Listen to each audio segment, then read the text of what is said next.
ஓட்டு போட போகிறீங்களா? 2026 தமிழக சட்டமன்ற தேர்தலில் ஏகப்பட்ட மாற்றங்களை தேர்தல் ஆணையம் கொண்டு வந்திருக்காங்க. இந்த ரூல்ஸ் தெரியாமல் நீங்கள் போனீங்கன்னா நாளைக்கு நீங்கள் ஓட்டு கூட போட முடியாத நிலைமை கூட நமக்கு ஏற்படலாம். அப்படி என்னங்க மாற்றிருக்காங்க, என்னென்ன ரூல் இருக்குங்கிறத வாங்க இந்த வீடியோவில் தெளிவாக பார்ப்போம். நான் உங்களோட சாம்ரியாஸ். பொதுவாகவே நம்ம தேர்தல்னாவே போயிட்டு ஓட்டர் ஐடியை எடுத்துக்கிட்டு போயிட்டு ஓட்டை போட்டுட்டு ஒரு ஃபோட்டோ ஸ்னாப்பை எடுத்துக்கிட்டு நானும் ஓட்டு போட்டுட்டேன் நீங்களும் ஓட்டு போடுங்க அப்படின்னு ஃபேஸ்புக்கில் போஸ்டெல்லாம் போட்டுட்ருப்போம். பட் நாளைக்கு நடக்க போகிற இந்த சட்டமன்ற தேர்தலில் அந்த வேலைகள்லாம் செஞ்சிடாதீங்க.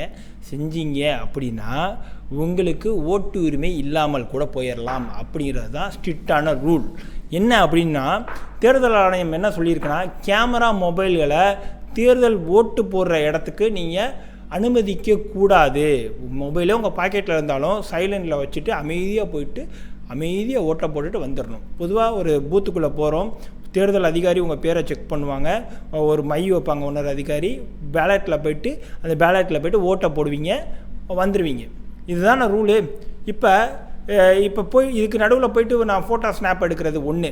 ரெண்டாவது, அந்த தேர்தல் அதிகாரி உள்ள ஃபஸ்ட்டு அதிகாரி போடணும், நான் உதயசூரியனுக்கு போட போகிறேன், நான் ரெட்டலைக்கு போட போகிறேன் அப்படின்னு ஏதாவது ஒரு கட்சியை ஐடென்டிஃபை பண்ணி நீங்கள் சொன்னீங்க அப்படின்னா ரகசிய ஓட்டு மீறல், அதாவது 49M படி, அதாவது நம்ம சர்க்கார் படத்தில் பார்த்தீங்களா 49Pன்னு ஒரு சட்டம் பார்த்தோம்ல, இப்போ 49, இது ஆல்ரெடி உள்ள சட்டம் தான். 49M படி இந்த ஓட்டு போடுறது ஒரு ரகசியம், அதை மீறிட்டாருன்னு சொல்லி உங்களோட ஓட்டை 17Aன்னு ஒரு ஃபார்மை போட்டு அந்த தேர்தல் அதிகாரி உங்களுக்கு ஓட்டு போடுற அதிகாரத்தை ரத்து பண்ணலாம்.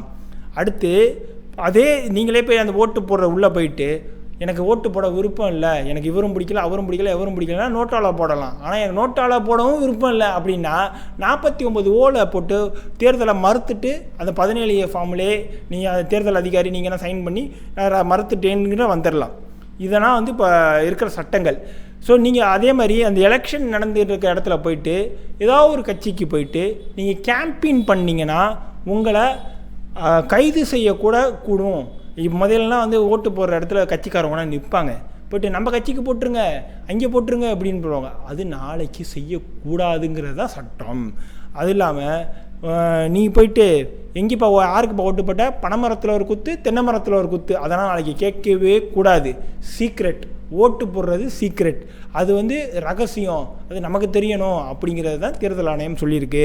ஸோ நீ பனைமரத்தில் குத்து தென்னை மரத்தில் குத்து இல்லை எதை பார்த்து வேணால் குத்து, ஆனால் அது உனக்கு மட்டும்தான் தெரியணுங்கிறது தான் தேர்தல் ஆணையம் சொல்லுது. ஸோ அடுத்து அந்த தேர்தல் நடக்கிற இடத்துல போயிட்டு ஏதாவது டிஸ்டர்பன்ஸ் பண்ணுறதோ இல்லை தேர்தல் அதிகாரியோட பணியை செய்ய விடாமல் ஏதாவது தொந்தரவு கொடுக்குறதோ இருந்தால் உங்களை சில தேர்தல் கமிஷன் சட்டங்கள் படி உங்களை கைது செய்கிறதுக்குரிய உரிமைகள் இருக்குது. நிறைய இடத்துலலாம் பார்த்துருக்கீங்க, எல்லா அந்த பூத்து ஆளுங்களும் உட்காந்துருப்பாங்க, ஒரு பேரை வாசிப்பாங்க. ஃபார் எக்ஸாம்பிளுக்கு என் பேரை சொல்கிறேனே, இப்போ போனதும் ரியாஸ் நம்பர் 110 அப்படிம்பார். பக்கத்தில் உள்ளவர் சொல்லுவார் உதயசூரியன்காருன்னு சொல்லுவார். இவர் எல்லா புக்கில் குறிச்சிக்குவாங்க. இப்போ குறிக்கும் போது அவரும் சண்டை போட்டுக்கிட்டாருன்னு வச்சுக்கோங்க, உங்களை என்ன பண்ணிடுவாங்க, யாரால் சண்டை துண்டப்படுதோ அவர் வெளில தள்ளிடுவாங்க இப்போ உள்ளதுபடி.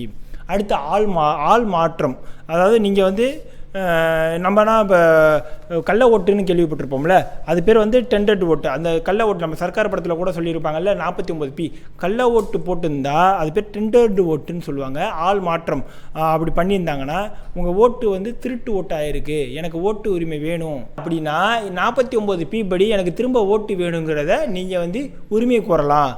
இந்த ஒரு ஓட்டால் என்ன மாறப்போகுது அப்படின்னா ஒருவல் புரட்சியும் நீங்கள் கிளப்பலாம் அப்படிங்கிறது தான் தேர்தல் ஆணையம் சொல்லுது. நம்ம ஓட்டுங்கிறது ஒரு வலிமையானது. ஸோ அதை வியாபாரம் கிடையாது, அதை விற்கக்கூடாது அப்படிங்கிறது தான் சொல்லுது. இது எல்லாத்தையும் மீறினீங்க அப்படின்னா 1951 ரெப்ரசன்டேஷன் ஆஃப் பீப்புள் ஆக்ட் அப்படிங்கிற அந்த சட்டத்தின் மூலம், அப்புறம் election commission of India guidelines படி பிஎன்எஸ் லீகல் ஆக்ஷன் எடுத்து உங்களை அரெஸ்ட் பண்ணுறதுக்கோ இல்லை அவங்க சட்ட ரீதியாக என்னவோ சட்ட ரீதியாக நடவடிக்கை எடுக்கிறதுக்கோ அவங்களுக்கு முழு உரிமைகள் இருக்குது அப்படிங்கிறத அட்டானமஸ் பாடியான தேர்தல் கமிஷன் சொல்லியிருக்கு. ஸோ எந்தெந்த ப்ரூஃபை கொண்டு போய் ஓட்டு போடலாம் அப்படின்னு கேட்டால், ஜென்ரலாகவே நம்ம எல்லார்ட்டையுமே என்ன இருக்கும், ஆதார் அட்டை இருக்கும், பாஸ்போர்ட் இருக்கும், பேன் கார்டு இருக்கும், எலெக்ஷன் ஐடி இருக்கும், ஓட்டர் ஐடி வச்சுருப்பீங்க, அப்புறம் பேங்க்கில் பாஸ்புக் வச்சுருப்பீங்க, போஸ்ட் ஆஃபீஸில் ஒரு புக்கு போட்டு பாஸ்புக் வச்சுருப்பீங்க, இல்லை கலைஞர் காப்பீட்டு திட்டம், ஆயுஷ் மாதிரி மருத்துவ காப்பீட்டு திட்டம் கார்டு வச்சுருப்பீங்க. அப்படி இல்லைன்னா வந்து கவர்மெண்ட்டோட ஏதாச்சும் ஐடென்டி கார்டு, நீங்கள் கவர்மெண்ட் எம்ப்ளாயியாக இருந்தீங்கன்னா கவர்மெண்ட்டோட ஐடென்டி கார்டு வச்சுருப்பீங்க.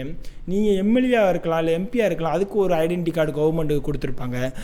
இல்லை நீங்கள் வந்து ஒரு யூடிஐடின்னு சொல்லுவாங்க, அதாவது வந்து ஊனமுற்றவர்கள் இருந்தீங்கன்னா அதுக்குள்ளே வந்து அரசாங்கத்தில் பதிவு செய்யப்பட்டவர்கள் இருந்தால் அதுக்கு ஒரு ஐடி கார்டு கொடுத்துருப்பாங்க. இது மாற்றுத்திறனாளிகள். ஸோ இதெல்லாம் வச்சு நீங்கள் ஓட்டு போடலாம் அப்படிங்கிறது அரசாங்கம் அறிவிச்சிருக்கு. இந்த ப்ரூஃபில் ஏதாவது ஒன்று இருந்தால் கூட போதும், உங்களை ஓட்டு போட அனுமதிக்கணும். குறிப்பாக ஓட்டர் லிஸ்ட்டில் உங்கள் பேர் இருக்கணும். அப்படி இருந்து இந்த ப்ரூஃபை கொண்டு போனால் தான் அனுமதிப்பாங்க. ஸோ உங்கள் ஓட்டர் லிஸ்ட்டில் ஆஃப்டர் த எஸ்ஐஆர் உங்கள் பேர் இருக்காங்கிறத எலெக்ஷன் கமிஷன் வெப்சைட்டில் இன்றைக்கே செக் பண்ணிவிட்டு அந்த பூத் ஸ்லிப்பை பிரிண்ட் பண்ணிக்கோங்க. ஓட்டுங்கிறது உங்களோட உரிமை. அது சரியான நபர்களுக்கு உங்களை மனசுக்கு இவர் தான் நல்லது செய்வாருன்னு தோணுதுன்னா அவருக்கு நீங்கள் ஓட்டு அழித்து உங்களோட ஜனநாயக கடமையை ஆற்றுங்கன்னு சொல்லிக்கிட்டு இன்னொரு வீடியோவில் சந்திக்கிறேன். அதே உங்களிருந்து விடைபெறுவது உங்கள் சாமரியாஸ். நன்றி, வணக்கம், பை.